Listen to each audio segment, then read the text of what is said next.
IB ഉദ്യോഗസ്ഥരുടെ ആത്മഹത്യാ കേസിൽ സുഹൃത്ത് സുഗാന്തിനെ പ്രതി ചേർത്ത് പോലീസ് ബലാത്സംഗം തട്ടിക്കൊണ്ടുപോകലടക്കം വകുപ്പുകൾ ചുമത്തി റിപ്പോർട്ട് കോടതിയിൽ സമർപ്പിച്ചു. സംഭവത്തിൽ തിരുവനന്തപുരം പേട്ട പോലീസാണ് കേസെടുത്തത്.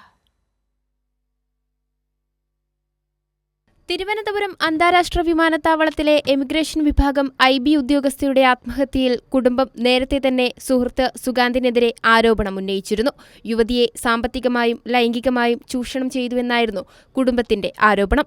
ഇതിന്റെ തെളിവുകൾ കുടുംബം പോലീസിന് കൈമാറിയിരുന്നു.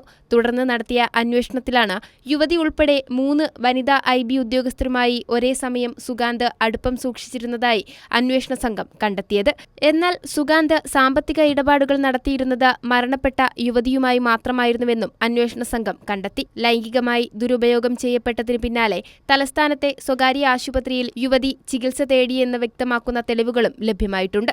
2024 ഒക്ടോബർ മുതൽ ഡിസംബർ വരെ യുവതിക്ക് ലഭിച്ചിരുന്ന ശമ്പളം മുഴുവനായും സുഗാന്തിന്റെ അക്കൗണ്ടിലേക്ക് കൈമാറിയതിന്റെ തെളിവുകളും അന്വേഷണ സംഘം കണ്ടെത്തി. അതേസമയം ലൈംഗിക ചൂഷണത്തിന് വിധേയയായ യുവതിയുമായുള്ള വിവാഹത്തിൽ നിന്ന് സുഗാന്ത് പിന്മാറിയതോടെയാണ് യുവതി ജീവനൊടുക്കാൻ തീരുമാനിച്ചതെന്നാണ് നിലവിലെ കണ്ടെത്തൽ. നിലവിൽ ഒളിവിൽ കഴിയുന്ന മലപ്പുറം സ്വദേശിയായ സുഗാന്തിനായുള്ള അന്വേഷണം തുടരുകയാണ്.